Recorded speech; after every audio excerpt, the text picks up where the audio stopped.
We'll start with the Pledge of Allegiance led by Commissioner McNinch.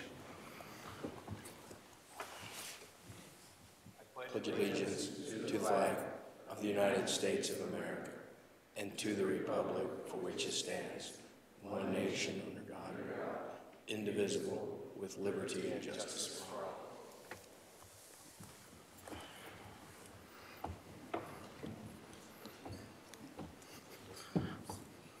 Suzanne, would you call the roll of the commission, please?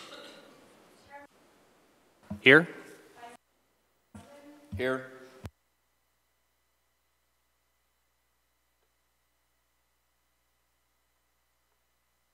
Here.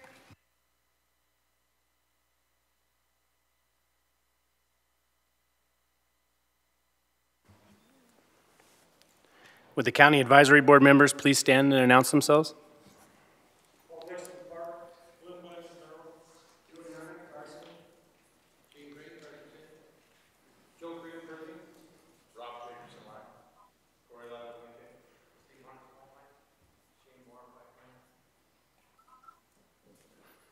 Thank you and welcome.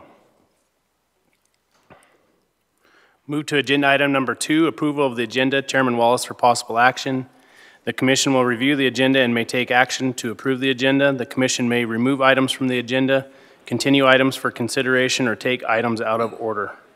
Has everyone had a chance to review the agenda? I just have one item that on tomorrow's agenda, agenda item number 24. I would like to see agenda item number 24 at the call of the chair to accommodate some plane schedules for presenters.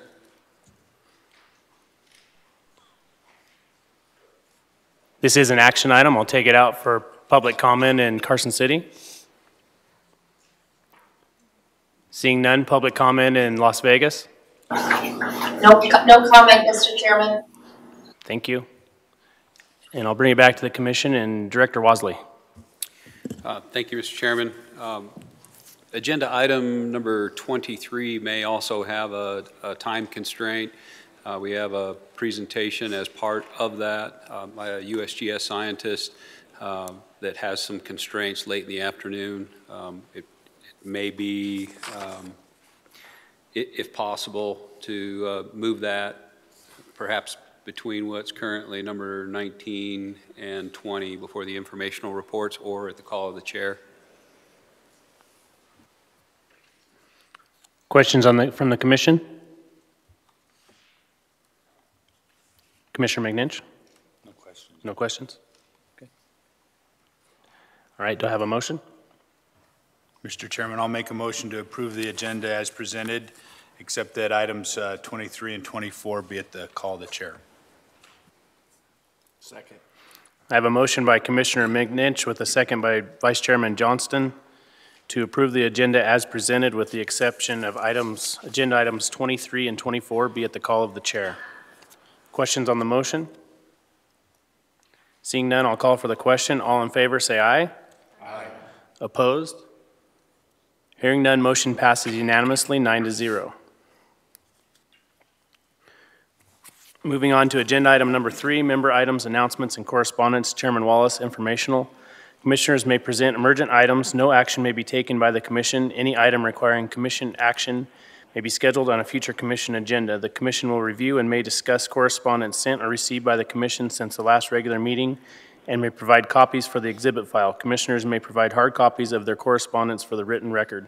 Correspondence sent or received by Secretary Wasley may also be discussed. Member items? Seeing none, Director Wasley.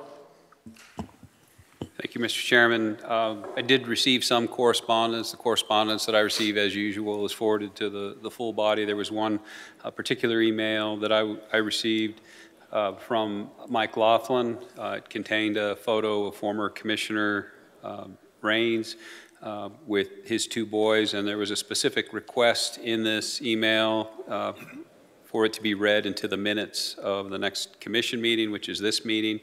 The message that Mr. Laughlin wished to convey is that without mule deer to hunt for the younger generation of Nevada hunters, hunting as we know it will die. You know me, Tony, this is important, and I wish to have this read into the minutes of the next commission meeting. Thank you, Mr. Chairman. Thank you, Director Wasley. Any further member items? Seeing none, we'll close agenda item number 3, move to agenda item number 4. County Advisory Boards to manage wildlife member items, informational. CAB members may present emergent items. No action may be taken by the commission. Any item requiring commission action will be scheduled on a future commission agenda. Come on up, Paul.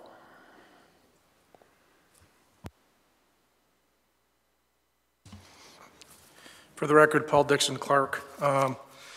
At my cab several months ago, we had discussed muzzleloader handguns, and I had brought that forward to the commission.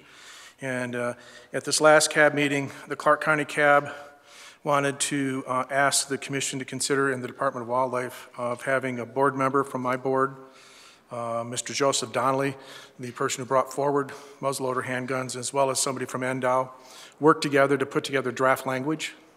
And that draft language could be combined in part or whole with draft language that we have currently under regulation consideration for the open NAC. But I'd like to see at least the draft language get put in so that muzzleloader handguns could be used during the muzzleloader season. It seems logical. Should be pretty straightforward. Of the 4 items that are currently open in that NAC, there was cartridge length, there was automatic, electronic triggers, and a couple other things. I think the only thing that was really controversial in that open regulation right now was the cartridge length with the NRA. And I would like this board to consider maybe combining the muzzleloader handgun plus the controversial items and see if we can get that through, and then work the cartridge length at a different time, because that seems to be the controversial thing, and not hold up logical regulation in self-sighting scopes, electronic triggers, and muzzleloader handguns as examples. Thank you. Thank you, Mr. Dixon. Further cab items?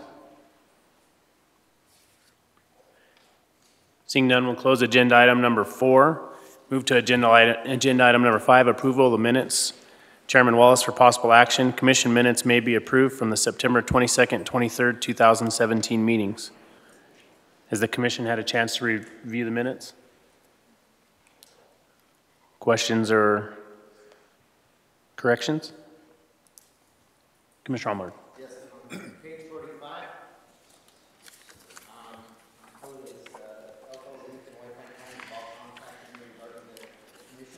I want to make sure that it's understood that my comments and beliefs were based on discussions at the commission and White Pine County CAB. I was not contacted personally or independently by White Pine Lincoln or Elko. Thank you, Commissioner Allmark. Further commission comments? Commissioner Allmark, is there a particular way you would like that to read in the minutes?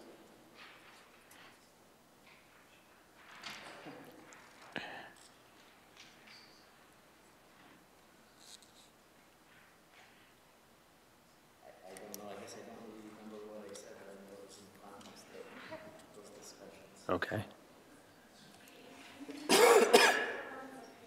Your microphone's not on. Well, apparently it's not working. There it is. I'm sorry, what did you miss, Suzanne? At all? Okay, I'll say that over again. On page 45, bottom of there, Commissioner Allmark said Elko, Lincoln, and White Pine counties have all contacted him regarding the commission enacting a shed antler regulation before spring of 2018. My comments and my beliefs were based on discussions at the commission and White Pine County CAB meetings.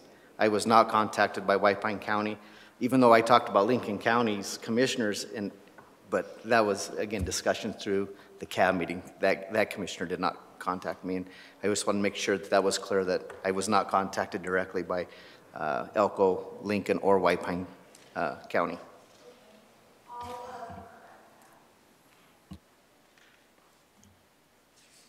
Further commission comments? Seeing none, this is an action item. We'll take it out for public comment on agenda item number 5, approval of the minutes. We'll start in Las Vegas. No public comment, Mr. Chairman. Thank you. Thank you. Public comment in Carson City. Seeing none, I'll bring it back to the commission for a motion.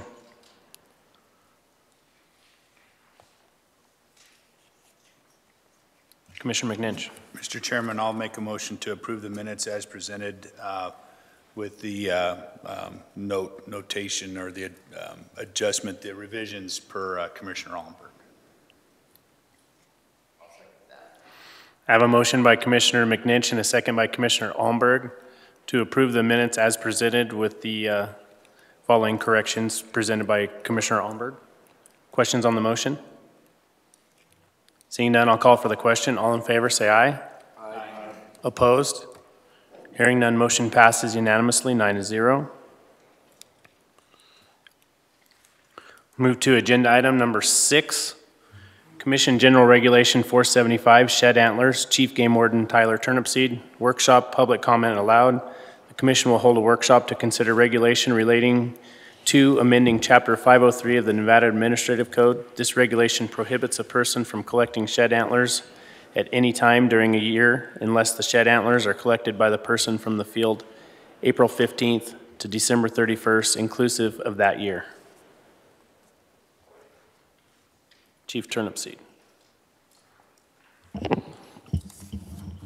Thank you, Chairman Wallace, members of the Commission, Chief Game Warden Tyler Turnipseed for the record.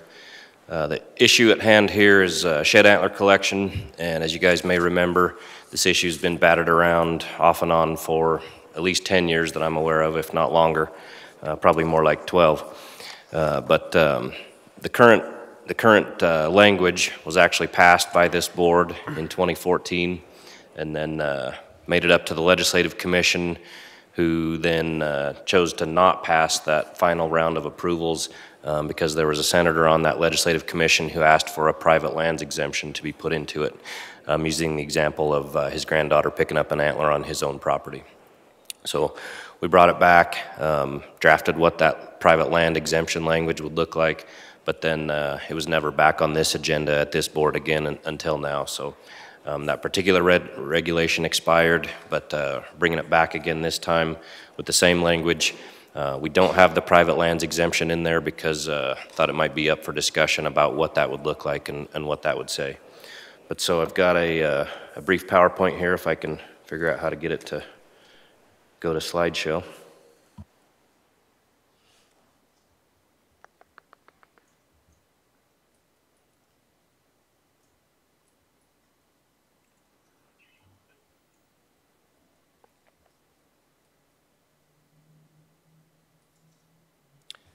Chat, how do I get that to the actual slideshow rather than just scrolling? Just scroll. All right, so some of the background here. Of course, this is a PowerPoint that I sort of renewed from 2012, but and put some current stuff in it. So obviously, shed antlers have kind of exploded in popularity over the last 6 or 8 years in terms of popularity of people going out and shed hunting. You know, 20 years ago, it was a small handful of people who did this as a hobby, but over recent years, it's exploded in popularity, leading to pictures like this with the commercial aspect of them. The commercial aspect, this last year, brown elk antlers were selling for about $14 a pound, from what I saw. So, you know, one mature set of bull elk antlers that are fresh brown, looking at a couple $100 for that one pair of antlers. So there's certainly a commercial aspect here that has expanded. Here's an example from several years ago of an antler chandelier that's going for $8,500. That's actually a 2011 photo, so I suspect that would be in 5 digits now. So part of the demand for the popularity of this is just the excitement of going out and doing it. I myself am a shed hunter. It's addicting, sort of the world's biggest Easter egg hunt. But then the commercial aspect of it certainly is providing a bigger draw now too.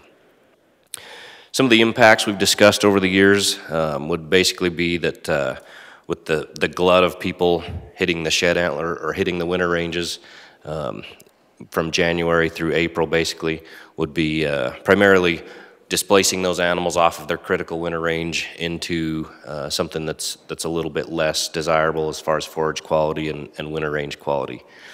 You know, with all that activity, OHVs, all that sort of stuff, precluding wildlife from the area altogether.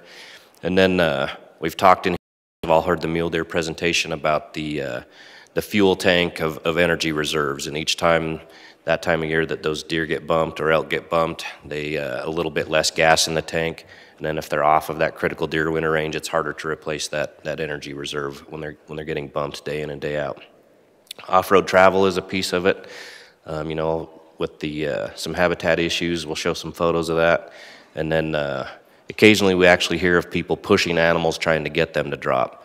We did have a case this last year in northern Lander County of where we witnessed somebody pushing deer with a four-wheeler. Those people were cited, and that case is pending. But big part that we see, this is an antler hunter just gridding out a whole alluvial fan, up one ridge, down one draw, up one ridge, down one draw, leaving ATV tracks wherever they go, and of course moving those animals off of where they're going to be. Same thing here, a couple guys on four-wheelers, clearly way off-road, pile of antlers on the front of the one four-wheeler, looks like, taken from a ways away in a spotting scope. And then, as I said, the off-road travel here, I think this is in western Elko County or southwest Elko County, and you can see it's in a burn area, so you take the brush off and it makes it real easy to drive a truck all over that, or four-wheeler or UTV. Same thing here, this one was taken in central Nevada. This four-wheeler track is probably 4 or 5 miles from a road, just you know, pushing into country looking for antlers. Reaching back a little ways, we wanted to get a little more of a handle on this. This goes back to 2008, so obviously not super current, but I thought it was still relevant. We planned several special operations of patrols, sort of a saturation patrol with several wardens looking at Lincoln and White Pine counties over 2 or 3 weekends. We led up ahead of it with radio spots, sort of some educational, informational type stuff. Brought out the OGT trailer with the you know, sort of to use as a unit watch base, and handed out flyers and T-shirts and all that sort of stuff. The flyer here that we handed out about the do's and don'ts of hunting shed antlers responsibly. One item of note here is that that project we figured with travel time and per diem, that project cost us about $28,000, which is noteworthy just because antler hunters for the most part don't bring any revenue into the state. We assume that Nevada shed hunters probably already have a hunting license anyway, but the out-of-state antler hunters, it could be assumed that a lot of them don't purchase a license. That project that year, in 2008, of the 247 people contacted, 25% of them were from out-of-state, 37% were actually in their home county, and then another 38% were from Nevada but out of their home county. I think that chart would look a lot different this last year when Utah closed theirs down, but we'll talk about that in a minute. So some of the statutes that are already on the books that would apply here, like I'd mentioned, we had the case in Lander County last year of people running deer with a four-wheeler, and this is the statute that applies there. It talks, basically says it's unlawful to molest, rally, stir up, or drive any game mammals or game birds with an aircraft, helicopter, or motor-driven vehicle. So that comes into play with an ATV, doesn't apply to people on foot or horseback or anything, just motorized vehicles. So again, we've made a couple of these cases over the years, but it's tough to be in that right place at the right time to find this happening and then make that burden of proof to prove that that's what they were doing and had some intent to do it. Fast forward to 2011, the legislature that year passed a new statute, a new law that basically mandated this commission to adopt regulations for the taking of shed antlers. This commission, in my opinion, met that by passing the regulation in 2014, but then, like I said, it failed to pass that final round of approvals at the Legislative Commission. What was discussed in 2014 and 2015 as possible components of a shed regulation were season dates, you know, times that people shouldn't be out collecting sheds, education requirements. Utah has an online ethical shed hunting course that a person has to take if they're going to hunt antlers during the springtime of the year. 19,000 people took that test last year in Utah, to give you an idea of the numbers.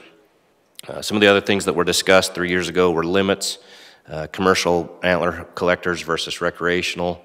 I think a lot of people wanted to draw the line there of somebody who's doing it for a living or for supplemental income versus someone who's out doing it on a weekend with their kids or whatever, and more as a recreational shed hunter.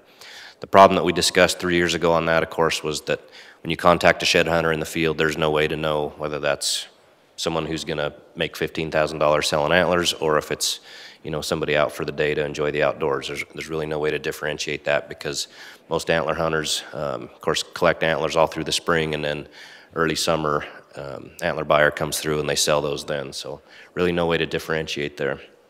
And then there was discussion about open and closed units or open and closed counties, because of course the bulk of this problem happens on the eastern side of the state. The three cabs that brought this issue forward again this time, and I think brought it forward last time, were Lincoln, White Pine, and Elko, which is understandable because those three counties have the most severe winters, the most concentrated winter ranges, and the biggest, you know, most populous herds of big game animals. So it's that was part of the discussion 3 years ago was, you know, does the western side of the state need this regulation, where the western side of the state has easier winters, fewer big game animals, and less concentrated winter ranges. For comparison, some of the other states' shed antler laws and regulations, Montana is a little bit unique in that a lot of their critical winter range, their department has purchased in their state wildlife management areas, and actually closed those to all human activity. No hikers, no bikers, no antler hunters, no nothing, from January 1st to May 15th. So then they have an opening day race on the first morning where there's the big stampede of people going out across the valley to hit the antlers on May 16th.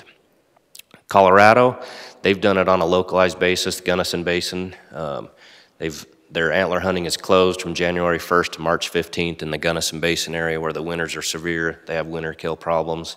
Those deer in the Gunnison Basin kind of get trapped by the basin there, and they're prone to having deep snow and a lot of below zero temperatures for months at a time. And I thought this was interesting. After May 15th, they have hours where you can't hunt antlers before 10 a.m. and then you can only go till sunset. It's the only state I know of who's doing something about hours. Wyoming kind of splits their state in half. West of the Continental Divide, antler hunting is closed from January 1st to April 30th. East of the Continental Divide, no restrictions, no seasons, no nothing. Utah, I mentioned this one. Shed collectors are required to take an online class yearly if collecting sheds between February and April. That number surprised me a little bit, that last year they had 19,000 people take that online course to hunt antlers during that time of year. Then part of what brought this issue up to being urgent again was that we had a severe winter last year in parts of the state. Utah had a severe winter, and as emergency action, they closed their antler hunting on February 3rd statewide through the end of March. Of course, with 19,000 people having taken that antler hunting class, a lot of those 19,000 looked for where they were going to go shed hunt since Utah closed it. A lot of those people came to Nevada. So this is a picture from Lincoln County. That's the Patterson Pass parking area. It was completely full of RVs, most of which had Utah plates. Just a glut of people. We had people getting antlers stolen out of their yards in Lincoln County, and just all up and down the eastern side of the state. Our wardens and the local people remarked that they were just inundated with antler hunters. Same thing. Here's Patterson Pass parking lot. So that's kind of a summary of where we've been on this issue, where we could go forward, and I'd stand for questions. Questions for Chief Turnipseed? Commissioner Barnes? Tyler, the one question that I have to begin with, and you mentioned it, was a private land exemption. Because in discussions I've had with owners, and we have the same thing, is that a lot of these animals come in around our hay corrals at night, and they'll lose their horns right there in the hay corral, and the next morning you go to get your hay and they're laying right there on the ground, and in some cases they'll actually be stuck in the hay. And so, you know, you got to pick them up and move them. Is there be something there, so because if I show up and pick one up, am I going to be breaking the law? Or, yeah, I think there's definitely room to, Chief Turnipseed for the record again, I definitely think there's room for a private lands exemption in here. The way we wrote it last time, so the regulation is short and sweet. I should have put it in the PowerPoint, but the regulation just says a person shall not collect shed antlers at any time during a year unless the shed antlers are collected by the person from the field from April 15th to December 31st inclusive of that year. When we imagined what a private lands exemption would look like, it was literally only a couple words that said basically exempted private land. And obviously it would be up to this board. There was some discussion as to whether it would just be a blanket exemption for, the regulation doesn't apply to private land, period, or the regulation doesn't apply to the landowners or their immediate families on that private land. That would certainly be up to the appetite of this body, whether it was an exemption for private land, period, or an exemption for that landowner on his or her own private land. And I don't mean to really confuse this, but you do bring up a good point. If you make an exemption over all private land, there's some parts of northern Yellow County that there's a lot of areas of private land that, they're big areas. And then you could have the problem of really commercializing that, and really, as far as I don't want to say harassing animals, as far as animal movement, we could still have that potential. So I think when we, if we do make some kind of exemption, like you say, maybe the family members or not to be actively shed hunting, or, if we could put some kind of language in there. Yeah, it presents a little bit of an interesting dilemma because, I think we as a department, and I assume you guys as a board, don't want to interfere with private property rights. I suspect there's an authority issue of whether we even have the authority to regulate shed antlers on private property. But you're right, there's a lot of private property, especially like I think of big tracts of private property in places that would be good for antler hunting, and I think of like the checkerboard through the Pequops and some of that stuff in Elko County that becomes even more confusing because it's checkerboarded for miles, and if it were a blanket private land exemption, how hard is it to enforce, or the corner hopping question and all that sort of stuff in that checkerboard and all through the private. Further questions from the commission? Commissioner Allenberg. Yes, Tyler, could you clarify for me? Last time we couldn't do an emergency closure or anything like that because when Utah closed theirs because of this was in limbo. Could you update us on the status if that was an option for us now, if another state closed their season and we were worried about that influx of people? Could we address it on an emergency basis? You bet. Thank you, Mr. Chairman and Commissioner Allenberg. Chief Turnipseed again. It's a great question, and I think we have the authority, and the Deputy Attorney General may jump in here if I'm not getting it quite right, but we do have the authority to pass emergency regulations in terms of a CR being a commission regulation, like when Wild Horse Reservoir was about to go dry, and this board lifted the limit there so that people could come get those fish. That was basically an emergency action for a CR. But since we don't have anything in NAC or in statute about antler hunting or antler seasons, I think it actually takes NAC change to get there, unless we came up with an NAC that gave authority to the commission to set seasons for antlers as a commission regulation. I think there are two routes to go there. One, with an NAC change, as this proposed here, that just says, the season's going to be closed from this date to this date, and set that in administrative code. The other option would be, I assume we could do this like, just like any other upland bird season or deer season or whatever, that the NAC gives the commission authority to set that in commission regulation each year or in a 2-year process. Am I off base there on that? That would be the other option if it weren't in NAC, that it could be a CR.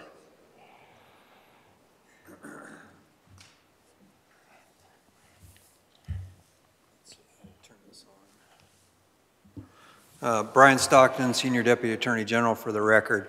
So there's a lot of things that go into that. The Nevada Revised Statutes has an exception from the Nevada Administrative Procedures Act for commission regulations on seasons and bag limits.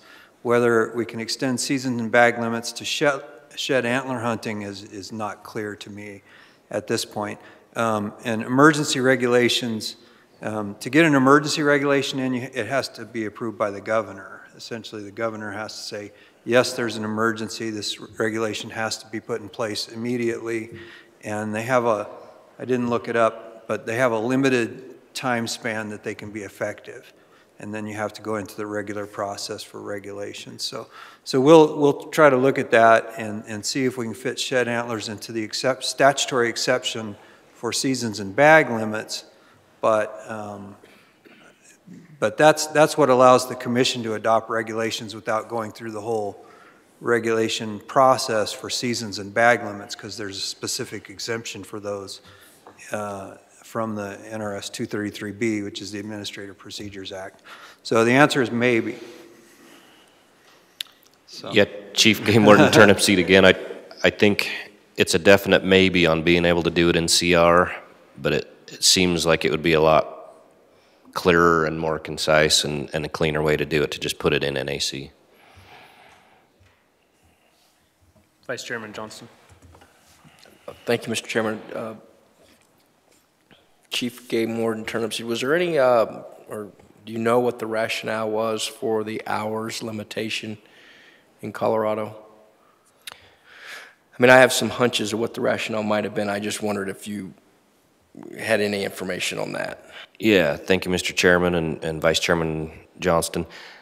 I don't know. I would speculate that it's, you know, the early morning hours when those deer are down lower on the benches and temperatures are cold. You know, I know Gunnison is prone to being 20 below pretty regularly.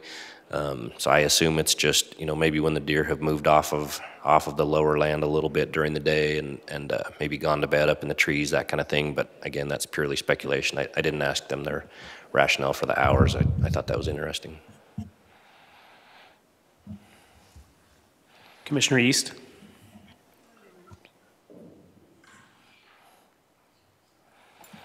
Thank you. Chief Turnipseed, I have a couple of questions, and they may be irrelevant because I'm new, so just bear with me. How are you monitoring this now, and are you recommending increased measures? What's that look like? Thank you, Mr. Chairman and Commissioner East. We're not documenting it in any official way. You know, certainly we're patrolling during those times of year, especially this last year when we had the big glut of people who came in from Utah. We have a warden in Lincoln County, 2 in White Pine, and then of course a handful of wardens in Elko County, and everything they told me, of course it was anecdotal as far as you know, documenting any statistics, but they all said, man, we just are getting pounded by antler hunters. But as far as specific numbers or a way to track that, we don't have anything. And that kind of comes back to that license argument in that we really have no way of knowing what the numbers are like. You know, we can't tell you if we had 5,000 shed hunters or 50,000 shed hunters because there's no device to track them other than anecdotal information from a game warden saying, hey, I saw 5 camps here and saw, you know, checked 13 ATVs on Patterson Pass. You know, it's pretty, anecdotal's not the word, but not compiled in any measurable way. So out of season, there's no type of fine or enforcement that would happen? Correct. Right now, we really have no laws to enforce on it other than if we actually see them chasing animals with an ATV, then that statute about harassing comes into play. But beyond that, we really have nothing to enforce. Some of the land management agencies, BLM and Forest Service, you know, they have some things they could enforce as far as off-road travel in wilderness areas, wilderness study areas, and in BLM districts that have a travel management plan. But enforcement is fairly light on that. Okay. You know, they don't have a lot of law enforcement officers, even fewer than we do, and I rarely ever hear of them doing much antler enforcement. Okay, one more question then. Would you recommend the online class like Utah has then for a license? I think it's a good idea. I'd have to talk to Utah and see if they've had any luck with it improving ethical behavior. I guess it's not part of today's agenda item, so that's noteworthy. But yeah, I think it points out to people things they should and shouldn't be doing when they're antler hunting, like ATVs and pushing deer and you know, leaving them alone when they're in deep snow and that kind of stuff. Okay, thank you. No further questions. Vice Chairman Johnston. Is Utah's education requirement for all shed antler hunters or just for those who do it at certain periods of time? because I thought the Utah education requirements was for those people who went out to gather shed antlers at certain periods of time during the calendar year. Exactly right. Thank you, Mr. Chairman and Vice Chairman Johnston. Yeah, if you're hunting after April, then you don't need to take their class. If you're hunting from February through April, then you do have to have that class and have the little card that you took the online class if you're contacted out shed hunting. And 19,000 people took the class? 19,000 people took the class, and then in an emergency measure, they closed it on the third day of that those season dates. Closed it. Initially, they closed it just in a handful of hunt areas or counties that were having severe weather, but then the other counties said, "Whoa, hey!" All of a sudden, we just got inundated with people. So a couple days later, they just did the blanket closure for the whole state. And then going back to the public-private land distinction, I take it one way to word the regulation would be to prohibit the collection of shed antlers on public lands rather than trying to create a carve-out for private lands. Yeah, that might make the language cleaner, correct? And then I guess the private landowner would still have to grant access to collectors. Maybe I'm getting beyond questions. I'm not so certain private landowners are just going to open the gates to anybody and everybody to engage in the conduct we see here. I just don't think that's going to happen, because whatever they might get in return for that access is going to be de minimis compared to the potential effects they see on the landscape. So, yeah, I think that would maybe come down to the question of, does that landowner limit access on their property to begin with? You know, is it posted versus somebody who has a 40 or a 160 out, you know, somewhere surrounded by BLM land that they don't control trespass on at all. It was interesting to note, I asked Wyoming and Utah both if their closures, if they gave a private lands exemption, and they were opposite. Wyoming did. Their closure only applied to public land. Utah didn't. They made no mention, no distinction in theirs. They just said all antler hunting, period. Commissioner Hubbs. Well, I'm just going back to the issue with harassment and not being able to monitor that. I guess, I mean, it doesn't make any difference if the animal is on private or public land if there is some sense of harassment. We'll talk about it later, but it goes to the whole trail cams. It goes to these things that provide some type of hardship if done too much on the wildlife, and our ability to regulate that on public and private land. So, I mean, that being said, are we saying that we don't feel comfortable regulating on private land, or that we have authority to regulate on private land if we feel it causes some type of harm to wildlife? I mean, because if that's the case, I would think that we have the obligation to regulate. Yes, thank you, Mr. Chairman and Commissioner Hubbs. It's an interesting legal argument or philosophical argument. If we're looking at it from a standpoint of harassing these animals, or maybe harassing isn't the right word, but displacing them, affecting how they feed in the winter and their energy reserves in the winter, then I think this board probably does have that authority to regulate that. If you're talking strictly about the object, the antler, and Deputy Attorney General Stockton may jump in here, but if you're talking specifically about the antler, once it's cast off the animal, if you're strictly looking at it from that standpoint, then this board probably doesn't have the authority to regulate that on private land. But you're right. I think, you know, if we're talking about displacing animals, moving animals, affecting how they survive the winter, then I think that probably does apply to private land. So I know we mentioned that right now the evidence is somewhat anecdotal, like we don't have long-term studies where we're seeing that there's some type of impact, but we are hearing that there are negative impacts and various sightings in which we've seen this taking place. Have other states done any more formal studies or relying on different types of information at this point in time? I'm not aware of specific studies that have looked at the impacts, and I don't know if Brian Wakeling or Tony, if you have, Director Wasley, if you have any thoughts on that or are aware of any, but you're right. You know, people have asked, well, show me the data that says shed hunters are having an impact, and I'm not sure that that data is out there. I think it's a pretty logical assumption that if they're in deep snow and antler hunters are moving them off of their critical, bitter brush and sagebrush service berry feed, moving them up into the pinyon juniper or just causing them to deplete energy by running away into the next draw and then running away into the next draw. I think it's a pretty logical conclusion that there's an impact there. As far as hard scientific data of what that impact looks like, I don't know that that would be visible on a population scale.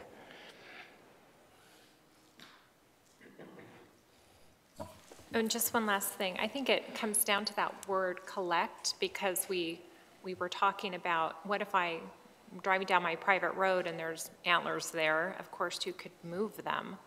You just couldn't collect them, correct? That's correct. And I know some of the cabs I'm hoping will come up and speak. I saw some of their input about wanting to change some of the language or add in some language about attempting to collect or something along those lines. To try to put a little bit of a stop on people who would go out and gather them up and stockpile them during that closed time or GPS them or whatever to then come back and get them once the season is open. So I think the cabs are going to come forward with some good input on that. The dates are worth debate here too. The date on the early end of January 1st, there's been a lot of discussion both 3 years ago and more recently at the cab level about that month of January. Because in January we still have some big game seasons going on, cow elk hunts, tons of upland bird hunting. I mentioned at the Washoe cab that I've spent many days chucker hunting when I came off the mountain with a couple antlers in my vest and no birds, because I can't miss an antler with a shotgun. So there was some discussion that maybe it doesn't need to start in January. Maybe it could be pushed back to February 1st as a start date to allow those hunts to finish up. But then there's also the issue that some deer do start dropping in January. The date on the back end of it has also been discussed at length. Rather than April, should it be April 15th? Should it be April 1st? Should it be April 30th? From a human perspective, a lot of people have talked about moving that a little bit earlier, maybe up to March 30th to allow for spring break people and all that sort of stuff. But one of our biologists who has management authority with sage grouse is really concerned about that month of April with sage grouse being on their strutting grounds, on their leks in April. So his thought was maybe it ought to be April 30th so that we don't all of a sudden release the hordes of shed hunters right when sage grouse are on the lek. So the dates are certainly up for debate. It could be a 60-day closure or 90-day or whatever you think those impacts look like. Further commission questions? Director Wasley. Thank you, Mr. Chairman. I'd just like to address Vice Chairman Johnston's question on the hours, and this is speculative as well, but since Chief Game Warden Turnipseed just brought up the issue of sage grouse, the Gunnison Basin has a distinct population segment of Gunnison sage grouse, and I'd speculate that 10 a.m. start time was to accommodate strutting activities. So I think that's just another strategy to consider when we start discussing some of those dates and trying to accommodate sage grouse. That's a listed population that's in Gunnison Basin. Yeah, and of course the sage grouse are on those leks, from just before daylight to 9, 10, 11 o'clock in the morning, and then after that they disperse back to their nests and move off that lek. Further questions or comments before I take it to public comment?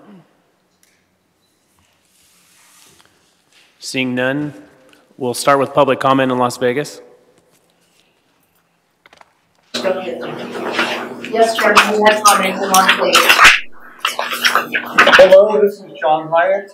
I'm a Clark County cab member, but speaking for myself, I'd just like to make 3 points. One, if people are going to benefit financially from commercial shed hunting, that they should be permitted and pay a fee for that, just like other people do for using Nevada's wildlife. Secondly, I think season is really important, especially in my perception on the late end. April 15th in White Pine, Elko, and even Lincoln County is still can be very wet. And if most of this activity is taking place by motorized use of or motorized travel over the land, those guys are doing resource damage. And in sage grouse area, leks are one thing, but nesting is something else. And so they're disturbing sage grouse some way, either on the leks or in the nest. And that is not something that we should be allowing. The third point I would make is that in northern Nevada, we've got a lot of checkerboard land that's not noticed, it's not fenced, and so the private land issue becomes very difficult to enforce or police in that area. So I think that commercial shed hunting on private land needs to be regulated just as much as on public land as a means of protecting non-target species, if you will, or non-target animals. Thank you. Thank you, Mr. Hyatt. Mr. Chair, Jana Wright for the record. I certainly support setting a season, and I don't see the need to have any exemption for private landowners. I think enforcement has discretion on who they would cite and not cite. So whatever the dates that the commission comes up with, but I certainly support having a season for collecting shed antlers. Thank you. Thank you, Jana. Further public comment in Las Vegas? No further comment. Thank you, Mr. Chairman. Thank you. Public comment in Carson City. Come on up, Joe. Joe Krim, Persian Cab. I'm going to apologize ahead of time because I did not get my minutes in, which Mr. Olmberg took me to task on that in the hallway. I was a little lax this week, but at our cab meeting, we definitely thought there needed to be a season. We didn't have any ideas on a date or anything like that, but we surely thought that with the problems that they have in Lincoln and Elko and White Pine, they need to have a season. We just didn't have any suggestions to go with from there. So as our cab, we supported a season on shed hunting. Thank you, Mr. Krim.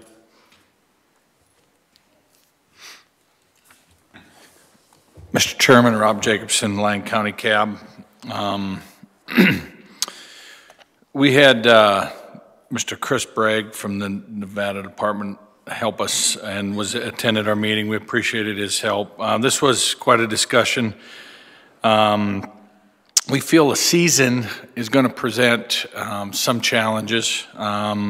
For example, people still going out and creating caches, going out, walking around, marking it with their GPS, and while they won't have any on them. So we're semi-against the mandatory or the window as it is, but we do feel the Department of Wildlife, the biologists, game wardens should absolutely have the authority to close the season if the public's animals are stressed by the winter. And we trust that the Nevada Department of Wildlife on all of those matters, of course. If you do go to a season, I know this was brought up, December 31st, there are a lot of chucker hunters still out in the field. Mr. Bragg said that is a tough area. But he said by the letter of the law, you would not be allowed to pick those up, even though you were walking right by those. We feel that shed hunters should buy a permit, and they should have to take an online class, and that eliminates their ability to plead ignorance for driving their ATVs off the road. We feel that's the biggest issue. Is the wild animals are used to vehicles driving up and down roads. They will walk around a bush, do whatever, and they're adapt to that. But we've all seen in the wild where those ATVs, trucks for that matter, are driving everywhere, and that we feel should be an automatic harassment of wildlife. I don't think you have to see an animal getting harassed to know that a vehicle off the road getting back into the holes doesn't bump the animals, it harasses them. And so we feel that that should be an automatic, either demerits or whatever you decided. But we feel the biggest issue is, and I'm not talking about people with disabilities, that's a different conversation. What we're talking about here are the masses. Anyone driving off-road is cited for harassment of wildlife. And that can be any time of the year. And then with that, we'd like to see the Bureau of Land Management work with the NDOW, and maybe they can share the information, sort of like a hotline, collect the information, and somehow work together so that we up the amount of officers in the field on that.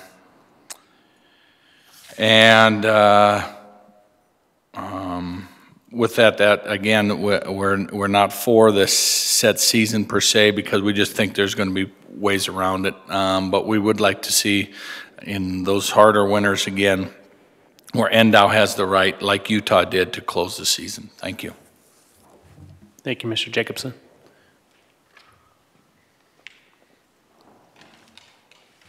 For the record, Corey Laddle, Lincoln Cab. We support the regulation. Before I give you our additional language, I'd like to kind of maybe explain a couple things from my perspective. The reason we support just a straight season, the number one thing we're trying to do is reduce those impacts.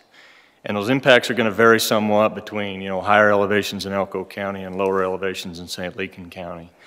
And so, a good straight calendar date to us is a very simple, straightforward attempt at trying to reduce some of this impact. The other impacts to wildlife, things like that, are all going to coincide with just a straight elimination of the shed collection. It's easier from our perspective in law enforcement terms. It's straightforward language. And it's a clear message with the intent of the regulation. It's a clear message. You're not going to pick them up. You're not going to collect them. You're not going to do this. The education course, the online stuff that we had talked about before, this is, like everybody knows, this goes back a few years. The problem is when 19,000 people take that course, or 6,000 people in Nevada take that course, those guys are all out there. So as ethical as you can be, and as ethical as you can be, and as ethical as we all can be, if we're all out there together, we're doing the same damage, no matter how nice we're doing it. So just the sheer numbers of people that are doing this now is mind-boggling. It was brought to our attention a few years ago when we first started talking about this. A former biologist down in Lincoln, I won't say his name, but he's in the room.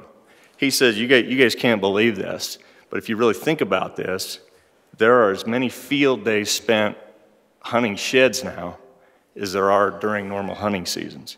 And if you quantify the amount of people that are out there, usually if you go on a deer hunt, say you hunt 5 days or you hunt 4 days, a lot of these shed hunters are taking weeks off, months, and it's day after day after day during these critical times, and there's no end to it.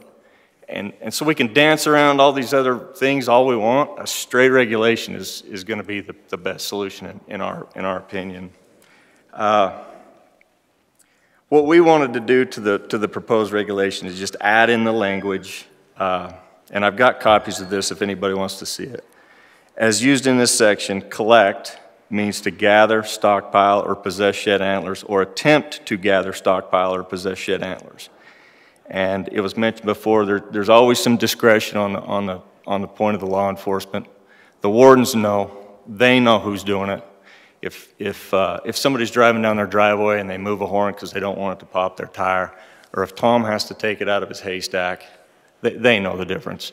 When there's a kid sitting on a winter range where there's been an established winter herd for months, and he's wearing binoculars and got a backpack on, and his 6 other buddies are sitting there in a camp, they pretty much know who's hunting sheds. And so that's what we wanted to recommend. We support it. In terms of dates, I'm speaking on behalf of myself now. We supported the regulation from January 1 to April 15th.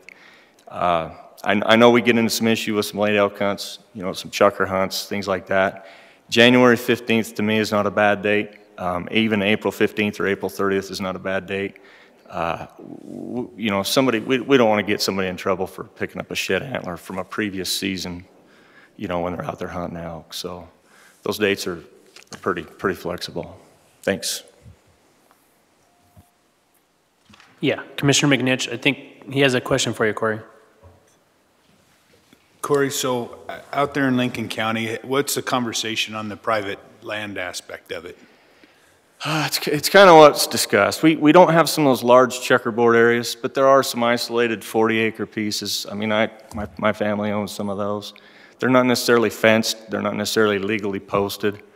I don't think it's going to be a huge issue down there. I think the easy way, in my opinion, is to say on public lands and pull that private land thing out. You might add in what's, you know, kind of mirrors what the trail cam proposed regulation is, and I don't mean to jump into that, but with permission of the landowner, language of some sort. The private down there isn't as large an issue as it would be, say, in Elko or White Pine County. So maybe these guys can speak on that. Thank you, Corey.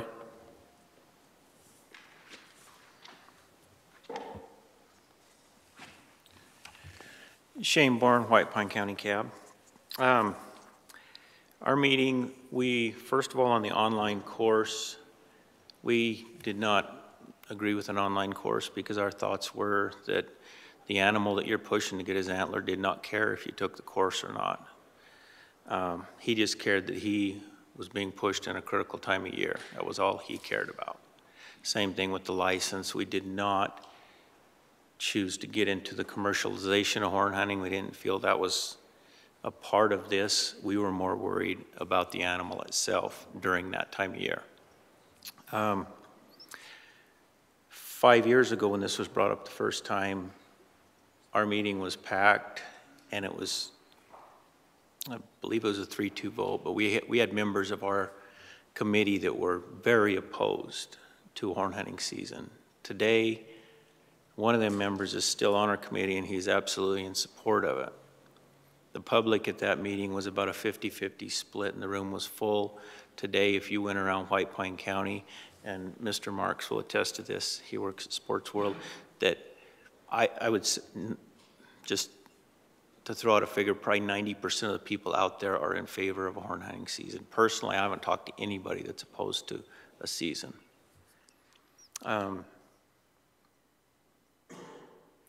As far as we were, on October 19th, we met, 2 of our members of our cab met with Lincoln County's cab in Ely, and we are in complete agreement with them on the season dates and everything in the languages as it's proposed with the changes that we made. A little bit of history on a personal note. A little bit over 25 years ago, I was a government trapper and I spent 5 days a week in Area 22 and 13. From January 1st until fishing started, I saw 2, maybe 3 bobcat trappers. And I covered Dry Lake, Coal Valley, Garden Valley. Today, if you go down the 15th of January and it's open, meaning no snow cover, you can go to Coyote Springs and see a camp of probably 7 RVs that are specifically there to hunt horns. You go to Coal Valley, you'll see the same thing.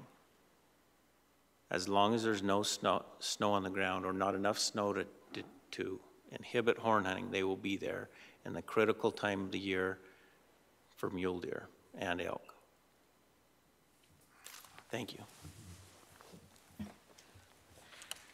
Thank you. Further public comment in Carson City? Dr. Dixon. For the record, Paul Dixon, Clark. There was considerable debate at our cab about shed antler collecting, and I think in large part it comes from the fact that there's a little bit of confusion over what's meant by commercial versus personal collecting. We don't have an outfit, as far as I know, that comes in and says, okay, you 25 guys go hunt sheds.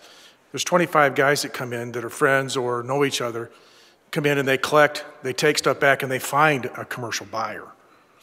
And so how you distinguish somebody who's collecting 4 sheds to put on his porch or put in his house on his mantle or decorate with versus a guy that's going to take 4 sheds and go sell them to the commercial collector sitting in town site is a difficult thing. And for that reason, we had a hard time trying to distinguish between personal collecting and what ultimately becomes commercial collecting. And what you do, so our cab was very much in line with both White Pine and Lincoln in that there should be a season.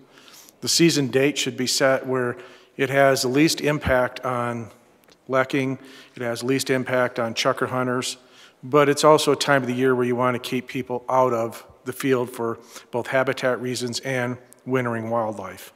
And that seems to be where Corey talked about sometime early to mid-January and sometime, even though you can overlap a little bit with chucker, and sometime, you know, in April, mid to late April, you're going to be ending, which tends to be critical times in our stuff. And I've complained to this commission, I shouldn't say complain, I brought to this commission's attention for a long time. In fact, Chad Bliss supported this concept that we hunt cow elk into January. And I've been against that for the same reasons for the last 4 years, the fact that we hunt cow elk into January. I think cow elk hunting should end on New Year's weekend, and we should not have any hunting other than maybe chucker hunting because that's a light footprint on the landscape. And to be honest with you, I see shed antler collecting in January in that time frame as having the same or greater impact than we do when we do hunting out there. And I think just the sheer numbers of people that take this online course in Utah and the fact that there's no season here are, I say not all of them, but a large majority of them are going to come over here and hunt sheds in Nevada because they can. And so that impact is real. And it's not anecdotal. I mean, there are lots of people that come over and there's money to be made.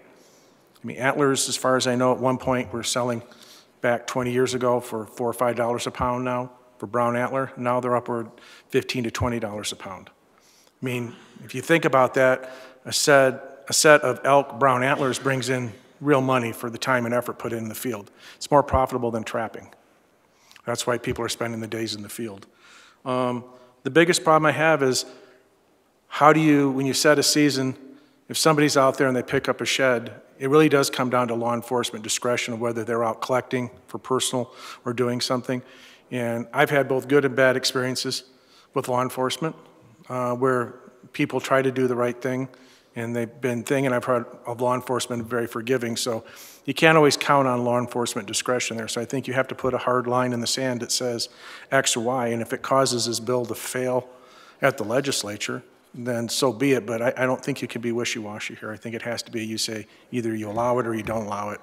And, you know, if you're out there and you pick it up at your own risk. If you carry one that the game warden is either going to be understanding or not understanding, if you're with your grandson type thing. So, and I'll end with that public versus private. I'll come back to that is at this point in time, where you're checkerboarded, I don't think you can have any distinction between public and private. So if you're going to make a statewide regulation, you either make it by county, which seems like a lot of work, or you just make a statewide regulation that addresses the checkerboard area where public and private are really hard to distinguish, especially when you get up in Elko and that north, 06 and 07 areas. It's really checkerboarded. Thanks. Commissioner Young. Can you elaborate a little bit more on this law enforcement lack of discretion? Who are you talking about? Tyler's folks or Metro? I'm talking about Tyler's folks and the way that... specific example, Paul. You want me to put me on the record? Okay. There was a law enforcement issue with a person who was turkey hunting that self-identified and went through a lot of hassle versus I know 2 people who harvested multiple animals and did not have the same punishments because of law enforcement discretion. Big game animals versus a turkey. Turkey shot by accident, clearly by accident, led to a 9-point violation. And I know big game animals that were shot and there was not that sort of penalty. So law enforcement discretion really does come down to law enforcement discretion and what they feel. And to be honest with you, it can be a good thing. And it can also be something by the letter of the law, all 3 of them should have gotten what the turkey hunter got, but the turkey hunter got the hardest punishment. The point being is that discretion is discretion and it's not evenly handed out there. So to make Tyler's people have to bear that burden, I don't think is a fair burden to put on them.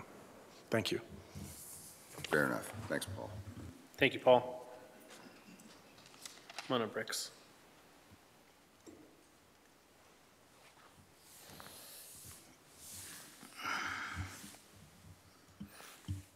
Rex Flowers speaking from Nevada Coalition for Wildlife. We looked at this, and the only comment we have at this time is we'd like to see this done on a unit basis. This is a problem in eastern Nevada, not western Nevada. So we'd like to see it stay with those areas that need the enforcement. I know you'll hear from some who'll tell you that, well, if you close Unit A, people are going to float into Unit B. That's true to a point. A commercial collector who's in business to make money is not going to come to Northern Washoe or to 041 in Pershing to go broke. He's in business to make money. So we think it should be done on a regional basis. We have no other comment at this time until wording comes out of the workshop. Thank you. Thank you, Rex.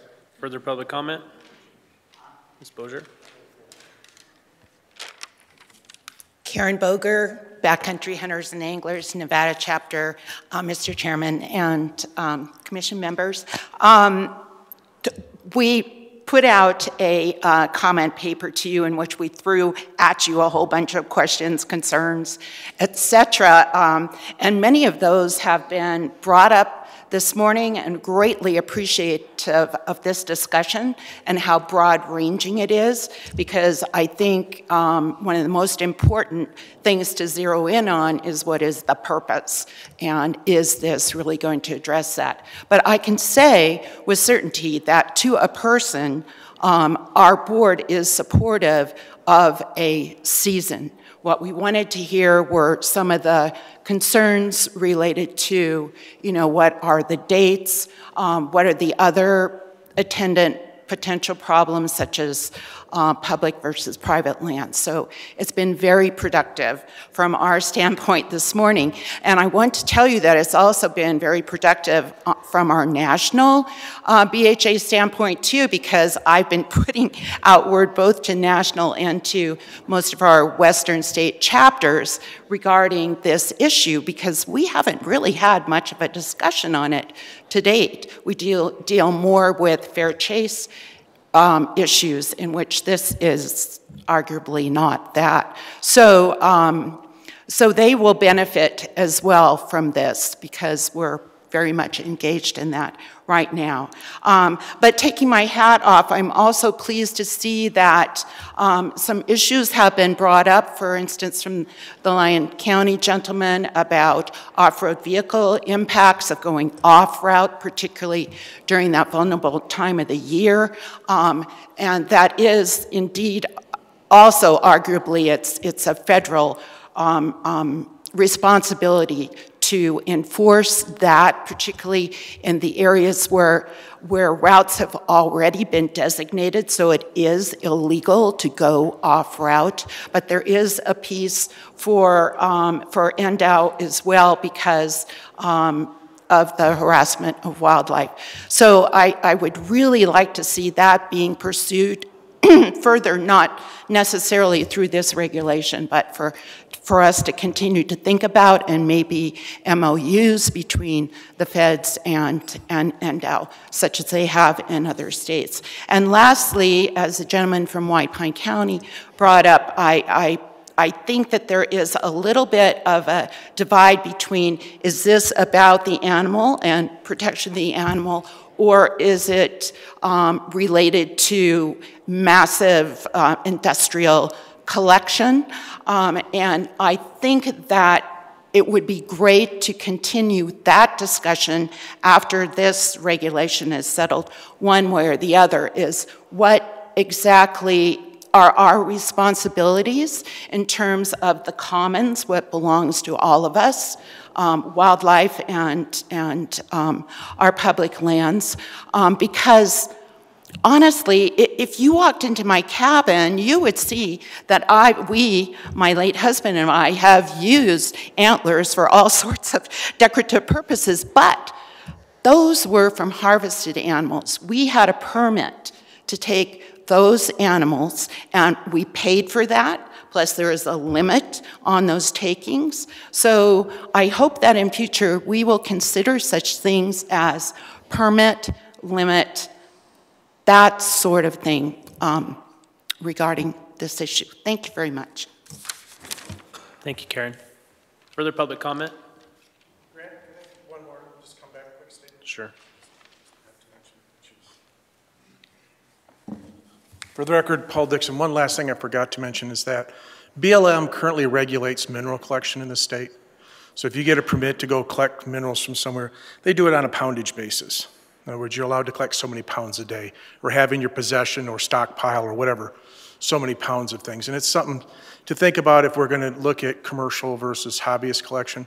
Most hobbyists are going to have less than so many pounds of antler they're going to be carrying around in general. And that may be one way to look at this is follow a federal statute that we have that looks at poundage. It's just a thought. I forgot to mention that. Thank you for the... Thanks, Paul. Further public comment? Seeing no more public comment in Carson City, I'll bring it back to the commission. Commissioner Hubbs?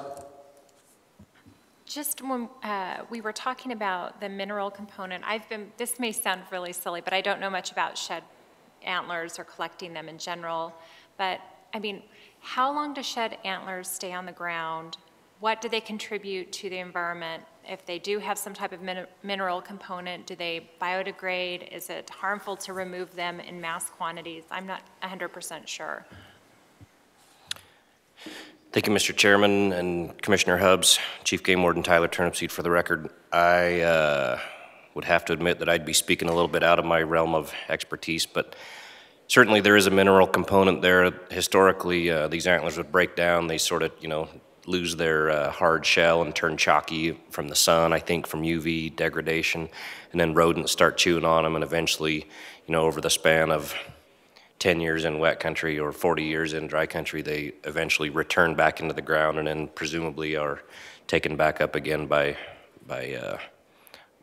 plants and browse that then are eaten again by deer or elk.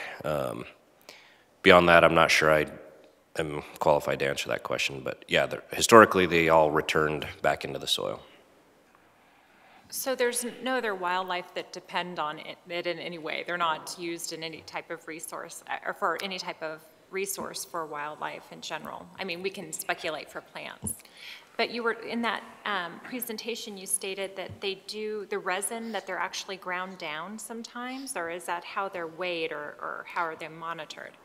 Yes, it's my understanding that, the biggest, nicest, freshest antlers go into, artwork, chandeliers, tables, that kind of thing. They're sold as whole antlers. The smaller ones or the more degraded ones get ground up, and those antlers are used in everything from mineral blocks, in the cattle industry, I think, to medicinal or ginseng type purposes overseas, those kind of things. But yeah, so there's sort of a different market there for the really good stuff versus the lesser antlers. When you sell them, though, when you sell them to the antler buyer, they'll grade them out, A, B, C, and D, depending on how white and chalky they are versus the fresh browns. And then they'll say, okay, well, I'm going to give you $1 a pound for this pile, $5 a pound for this pile, $14 a pound for that pile, based on how fresh they are, and then weigh each one of those piles and pay you by the pound. Director Wasley. I just wanted to add to Commissioner Hubbs' question relative to the role of antlers in the ecosystem. So they are a significant source of minerals for small mammals. Everything from porcupines to mice, shrews, voles nibble on them and contribute to nutrient cycling. Chief Game Warden Turnipseed is correct in those drier climes where you have really low density distribution of small mammals. They're persistent, decades. You can find old chalky antlers with lichens, appearing on them, growing on them. But in those wetter areas, in areas in riparian corridors, Yellowstone National Park, for example, it's illegal to take antlers from that environment, but yet they don't amass, probably due to some illegal take, but also through that nutrient cycling and the role of small mammals in consumption. And oftentimes when you find a shed antler in a riparian area or a wetter area, if you pick it up, you'll see little grooves and incisions where those small mammals have gnawed on it. So they certainly facilitate that nutrient cycling. I don't know if it's a significant source of nutrients in the ecosystem, but they do have a role in providing minerals to small mammals. Thank you, Director. I was just going to state, I mean, already we know in such an arid state, any form of nutrients that we can get back into the soil is really important for most of our habitats. So I just was concerned that if there is this large commercial take of it, it could be potentially harmful to long term. Further commission questions? Commissioner Olmberg? Just a comment, I don't think that all of the collection is, by commercialization. I think if those horns stay on the ground long enough, they eventually get picked up by someone that passes by, which is, again, part of the problem with regulating this is there's a lot of people, and in fact, non-consumers, the whole gamut of people, when they pass them, they usually pick them up and pack them off. So, if you try to separate commercialization from personal, I don't think in the long run there's going to be much of a difference of effect. I think the horns are still going to get picked up. Further commission comments or questions? Commissioner Johnson? I guess I have a couple of comments. I understand, a lot of the comments about we should not make an exemption for private property, but I think that decision has kind of been made for us already because the statute was enacted, the regulation went up to the Legislative Commission, and unless there's some consideration given to private land, then the regulation's not going to take effect. That's just a political reality that we face. So I think you have to deal with that. And I'm pretty convinced that if you close public lands during this period of time or any window period of time, it's going to effectively end the collection during that window of time just because of the vastness of the amount of public land. So my comment would be to, one, if you look at the draft language, is to focus on public lands, to make the prohibition specific to public lands rather than trying to create a carve out for private. I also think it's a regional problem. And I wrote down here, I really think that if we're going to do this, maybe it would cover Elko, Eureka, Lander, Lincoln, Nye, and White Pine counties. I think that would cover the problem areas and prevent just a movement from, let's say, Lincoln or White Pine, Elko counties into other parts in central Nevada. I don't think it's a real issue in other parts of the state. I just don't think the numbers are there that you'd have a massive influx of people trying to collect shed antlers. I do like the Colorado suggestion of limitations of hours. I don't know what the other appetite of the commission is for that. And I think the other thing is the fact that some hunting seasons may go into January. I think that's just a very different activity that doesn't put the stress that the collection, mass collection of shed antlers does. It's just a different type of behavior. So if I looked at this, this is kind of how I came up with the language. Was I don't like the term collect. I like the term take or gather. It's a little more clear.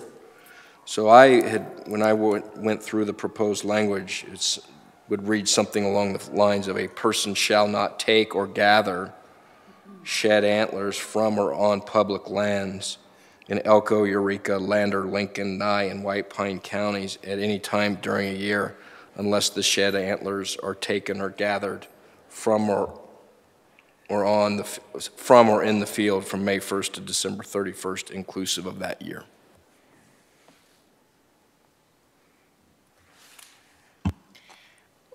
Commissioner Young? Go ahead. Go ahead. Thank you, Mr. Chairman. Hey, Tyler, what's your opinion on, are most of the shed antler hunters out-of-state folks? And is it conceivable that the eastern part of the state's more affected? Because I know a person experienced a lot of Utah people come over and poach ours. They come in droves, actually. Yeah, thank you, Mr. Chairman and Commissioner Young. Of course, it would be purely speculative. I think, if you're talking about shed hunters in central Nevada, the northern part, I would say probably more Nevadans. But yeah, on that Lincoln, White Pine, and Elko, especially this past year with Utah's closure, I would say the vast majority were Utah people. Without Utah's closure, I don't know, maybe Commissioner Allenberg or Mr. Lytle might have another guess at that, but I think the majority would still be out-of-state hunters for a lot of that time frame. Is your opinion, do they contribute anything to the state or financially or biologically or anything else? I think you could assume that they contribute a little bit to local economies with gas and food, but as far as wildlife dollars, my assumption is that most Nevada shed hunters probably hunt, so they also have a license, whereas out-of-state shed hunters, some of them may apply for Nevada tags, but I would guess that the majority just come over for antler season and don't contribute anything financially. Commissioner Hubbs? I didn't think about the geographic area exclusion, but I found it, every county was from what I've written down, unless I missed something, was for setting a season. So it's like, I felt like there was some kind of consistent consensus across the state that season might be best. Because what I'm also hearing too is that, I'm keen and more on the harassment personally of the wildlife, but I am hearing that potentially this may be impacting hunting. Based on some of the literature I read outside of this, was that it's also a time to kind of go out and recreate, obtain shed antlers, and then scope, before or after the season or whatever. And I don't know if that's a problem. That didn't really come up today when we were talking, but I don't know if there's also this sense that impacts the hunt, if you will, later recreationally. So I don't know if I would want to narrow it, because for me, I think going back to the purpose would be to protect wildlife during vulnerable periods of time, and that should apply statewide. That's just what I'm hearing. I guess my response to that is I don't think it's a problem in the other counties, in the sense of if someone was to come to where I live in Lyon County and engage in shed antler hunting in January, go for it. You're going to put a lot of miles on your vehicle and probably not find anything. We don't have the elk. We don't have the deer numbers. I think as I interpreted the CAB's support for this, it's really focused on the problem that's being seen on the eastern side of the state. And that's really where the issue and the pressure on the animals occurs. It's not at the other parts of the state. Commissioner Hobbs. Oh, and then we also mentioned, though, just really quickly, all of those counties that you mentioned, Elko, Lincoln, and White Pine, are those the only counties with sage-grouse populations, or do we have any other concerns outside of those counties for sage-grouse issues? I guess my rationale for that is certainly there are sage-grouse populations in the counties that I did not include in this, but my perception is that shed antler hunting is not a problem in those counties that would then have a negative impact on those sage-grouse populations. For example, in South Lyon County, we have the bi-state population. It's a critical population for sage-grouse there on the California-Nevada border. I've heard nothing about a problem where people are hunting shed antlers in that area that would have a detrimental impact on the sage-grouse population. I think the same would be said for other parts of the state as well. Commissioner Barnes. Yeah, first I want to say I agree with the wording that Commissioner Johnston put in his recommendation. That's exactly how I would have worded it.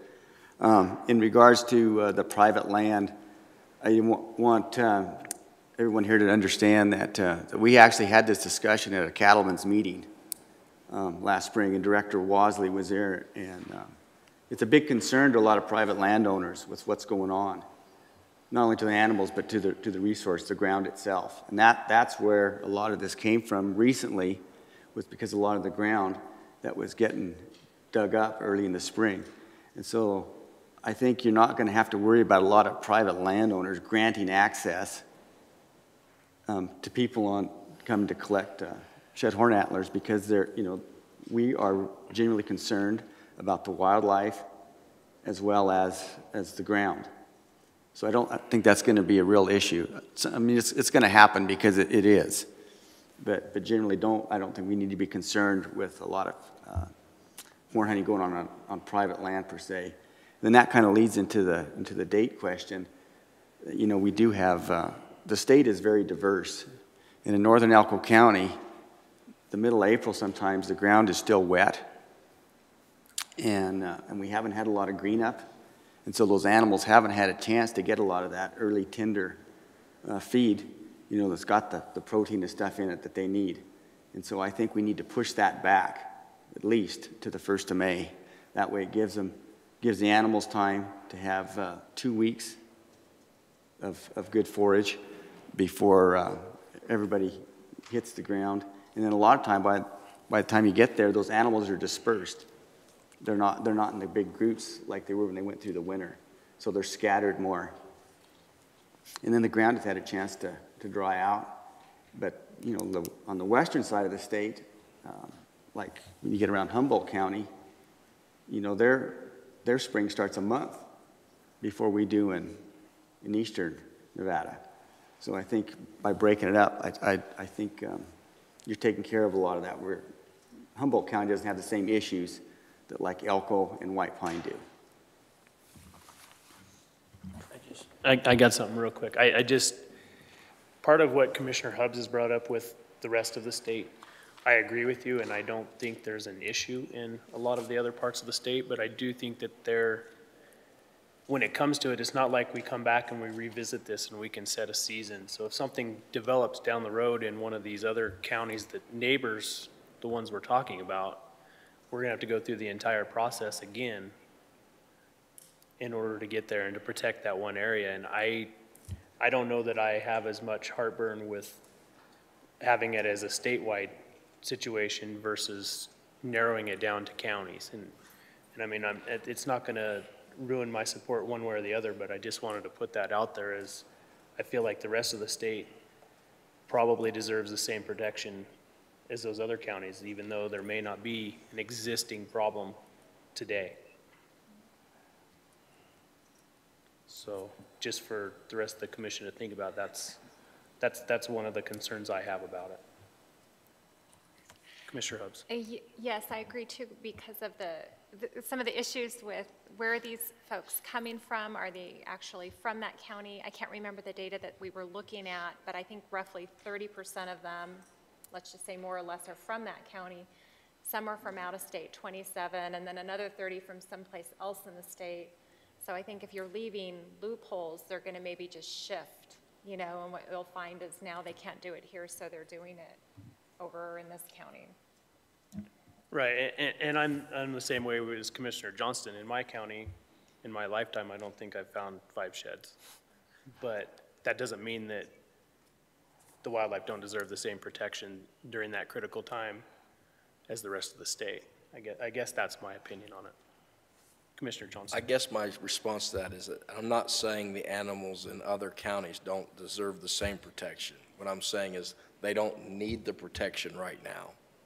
And therefore, what I'm saying is that people who are out in the field, let's say chucker hunting in northern Washoe County in January, and they come across a shed, should be a prohibition from them picking up in that instance, because the animals are certainly worthy of the same protection statewide. There's just a difference in what the animals need in different parts of the state, and that's why I've made that distinction in my proposed language. And one of the things I wanted to say is, one thing I'm really comfortable about this is it's not a prohibition on collecting sheds. Everybody can still do it. It's just they can't do it in a certain time of the year, so no one is shutting anybody out from this passion, hobby, recreational activity, whatever it may be for them. They are still allowed to do it. We've just found a balance in which they don't do it. The only other thing I had for consideration was whether or not to follow something like Colorado did on time limit and hours. And I really thought that was kind of a neat idea. And I suspect it has to do with giving the animals a break when the shed antler is occurring.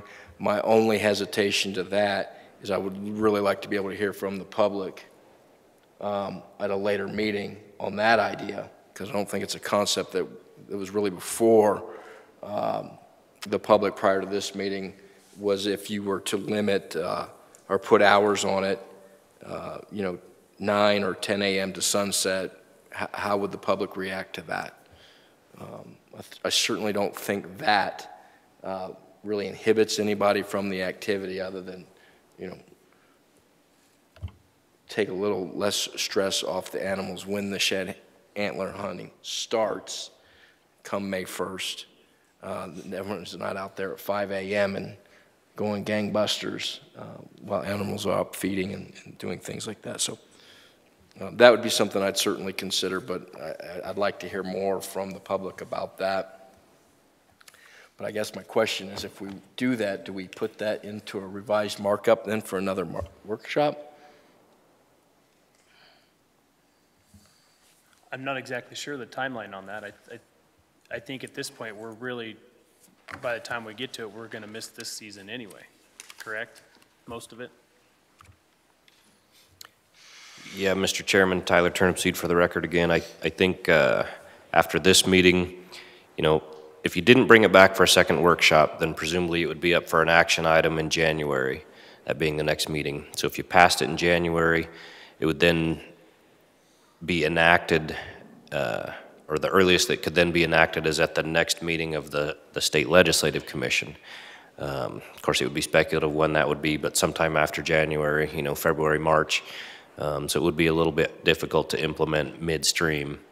I think we could do that if we were having a harsh winter. We could jump in and say, put out the press releases and everything and say, okay, the Legislative Commission just passed this, so it's effective today. And maybe if the winter wasn't as harsh, we could wait and roll it out next year. But yeah, it would be dependent on the Legislative Commission passing it at their next meeting after your January meeting, if you put it up for action in January. If you brought it back for another workshop in January, then the next meeting after January, I think, is March, or is there a February meeting? I think it's March after the January meeting, so then it would be implemented, sometime April or May. Does that answer your question? Kind of. I mean, I guess from my perspective, your proposal today has been discussed. I mean, it kind of came from the cabs and the public in the roundabout way there. So I don't know that there would be a problem so much as to bring it back. And I think for the hours perspective, I don't see that as a huge earth-shattering change, and you could take public comment on it at the January meeting, both at the cab level and at the commission level. And it might be kind of a hybrid thing where February and March, you say no shed collecting, but then April you allow for those sage grouse leks and that sort of stuff by starting later in the day. You could have a hybrid of the two. And I guess you brought up another thing during your discussion there, that we're not closing it. It's still going to be, people can still do it. And I guess from that perspective, I look at it as across the entire state, if we did something that covered the entire state instead of singling out counties, we're still not closing it.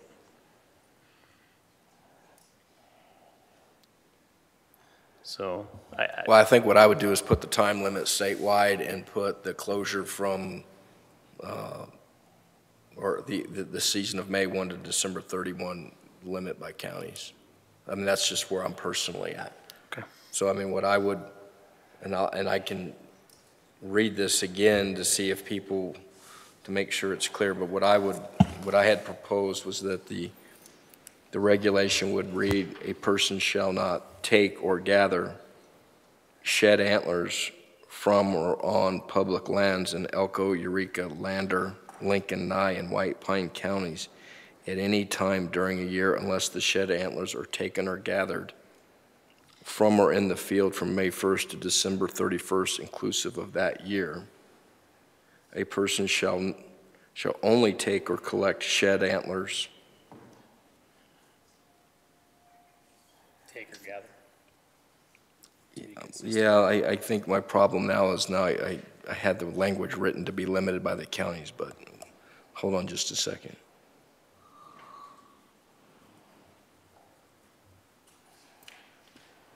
Well, in my opinion, if we're going to do it by county, I think you go ahead and do your time limit by the county as well and leave the rest alone. Then I would say, then a person shall only take or collect shed antlers from or on public lands in Elko, Eureka, Lander, Lincoln, Nye, and White Pine counties from May 1st to December 31st, inclusive, between the hours of 10 a.m. and sunset. Commissioner Allenberg.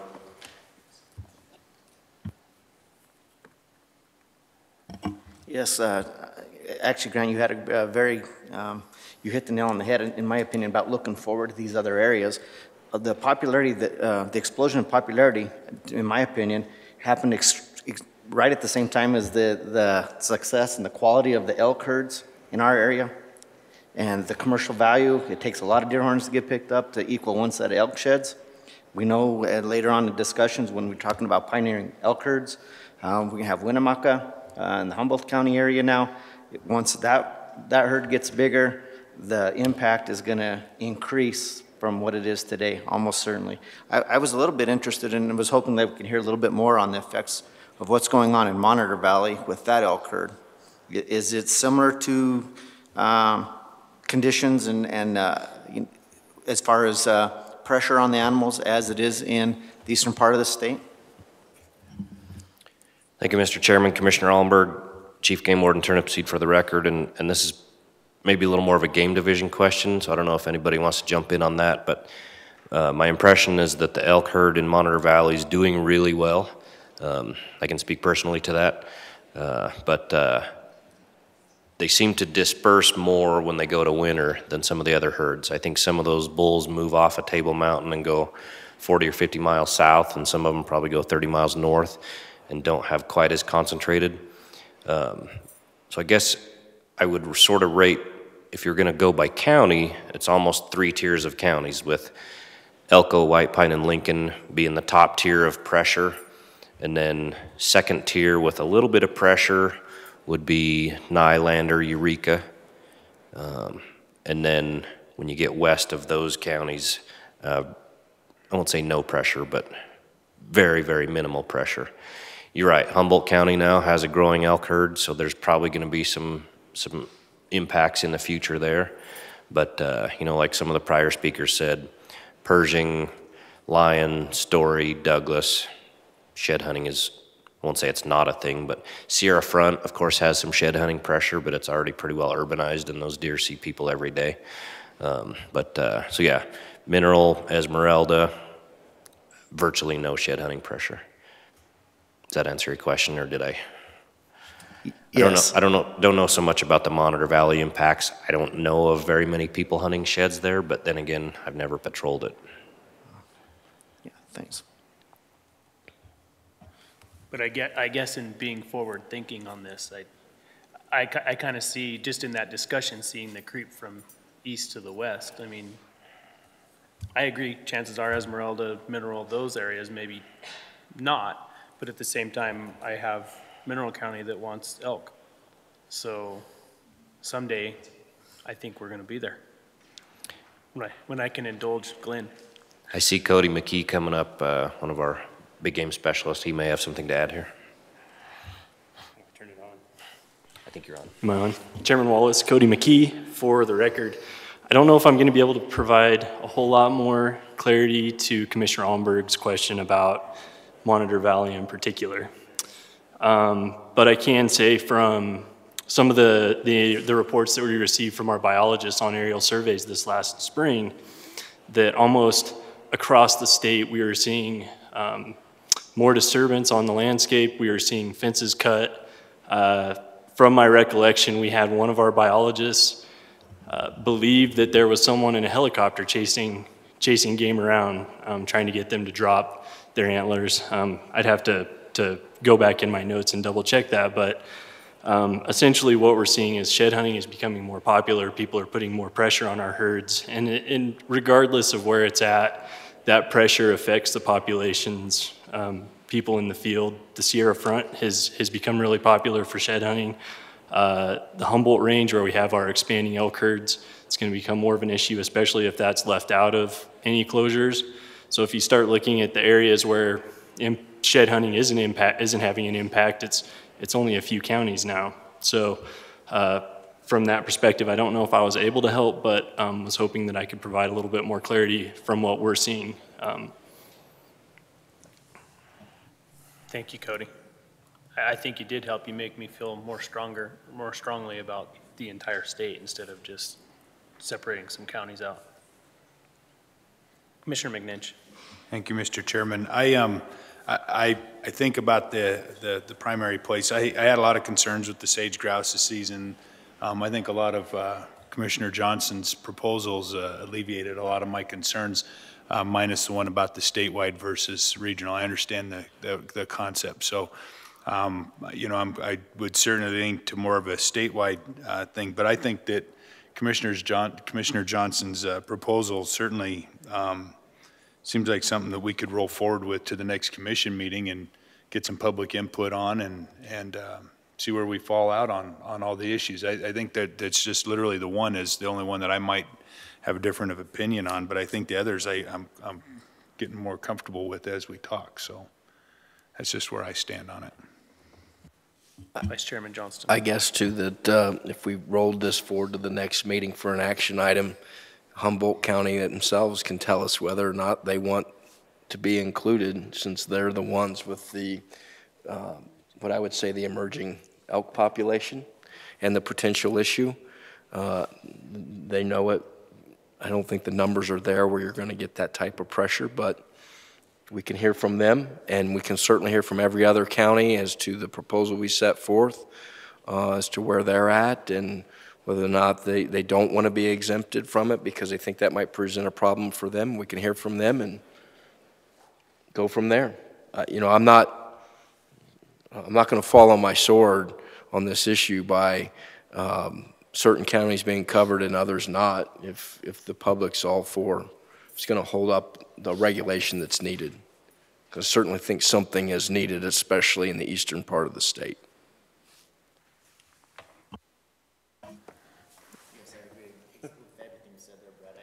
Your mic's still not on, Commissioner Olber. Push the little guy. There you go. Yes, I don't have any issue, and everything about the areas that aren't getting impacted right now, I have no issue with, you know, in fact, I completely agree with you that there should be no restrictions because there's no making, even if there's only one shed, if someone walks by it, they'll probably get picked up. So, you know, eliminating all those issues from areas that aren't being impacted, I have no issue with it at all, none. And I agree with that as well, but I just wanted to bring that forth so we could have a discussion on it. And maybe question for you, Chief Turnipseed, if we bring it back with we're limiting by county, and at that meeting we decide to go make a broader stroke, is that going to be detrimental to a substantial change, or are we better to go with the broader stroke and then narrow it down? I guess either way, it's probably a substantial change regardless. Yeah, we're kind of at the mercy of the Legislative Council Bureau, but my general feeling is that just tinkering with the dates and locations isn't a huge meaningful change as far as you know, language or the legal implications of it. My general feeling is that those would be accepted as not substantive changes, but I could be wrong there. And as a note too, looks like Mike Scott, one of our big game biologists, is up here, who's seen a lot of this issue firsthand. I don't know if he's got anything to add. Chairman Wallace, for the record, Mike Scott. Some of the questions about the counties that are involved in this, the Nevada Department of Wildlife is receiving public records requests for our deer survey data and our elk survey data. There are people that are requesting that information so they can specifically go out to the places that we've surveyed and look for sheds in those areas where we have classified bucks or bulls. And as far as the counties that this is going, what you'll see is that people that aren't able to go to one county will search out that data and go to the next county where it's available. It's recreation for a certain number of individuals, and your county may not see that impact right now, but it will. Commissioner Hubbs. Thank you. Yes, the one thing I didn't, after listening to Vice Chair Johnston's kind of his draft, I was thinking about the whole, I think it was the Lincoln County CAB, also was, there was a concern, not about taking or gathering, but going out and kind of, you know, flagging locales or locations, and should we think about the attempt to do that, or is that too much? Are we regulating too much at some point? But I mean, I don't know about that component about just going out and kind of strategizing. I mean, because that leads me to the thought of the whole going out and being out in the field to strategize the hunt and then taking a couple sheds while you're there. You know, it's the same kind of concept of going out and scouting that area. So right on that day that you can get out there, boom, you know where they're at. Chief Turnipseed, any comments on enforcement of that? Yeah, thank you, Chairman Wallace and Commissioner Hubbs. I did ask Utah's Chief Game Warden about the problem of people going out and the enforceability of being able to curtail that activity of going out and GPSing sheds or stockpiling and being able to make that burden of proof that they were antler hunting. He said that certainly is an issue.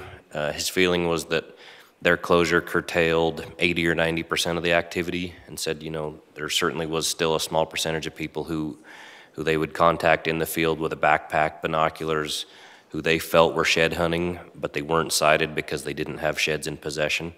He said certainly there was still some of that going on, but he thought it curtailed the vast majority of the activity.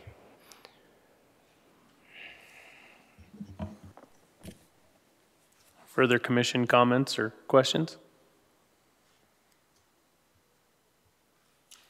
Seeing none, I guess we'll move forward with Vice Chairman Johnston's draft for, what's that, January meeting? That sounds good, and I think I got the notes pretty closely, but if not, I can check back on the recording, and I think I captured that for January. Just call me, too. And I guess I should qualify. Hand it to you. Yeah, I got the first part, the take or gather, and the counties, but I wasn't real clear on the hours part. One further comment from Commissioner Barnes. Do we need to make this in the form of a motion? To be clear? No, it's a workshop. So we'll go with this draft. The next time we'll put it up for action. Further questions? Seeing none, we'll take let's take a break until 11:40.